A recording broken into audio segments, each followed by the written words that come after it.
Praise the lord. దేవుడు మిమ్మల్ని దీవించుగాక.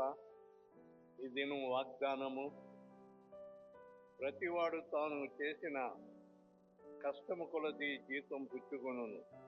1 కొరింథీ పత్రిక 3వ అధ్యాయము 8వ వచనము.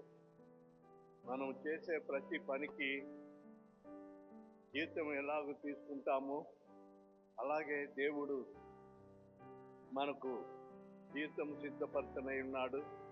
ప్రతి క్రియలకు ఆయన మనకు జీతం అనుగ్రహిస్తాడు. ఈ వాగ్దానము నీ జీవితంలో ఫలింపచేయునుగాక. ఆమేన్.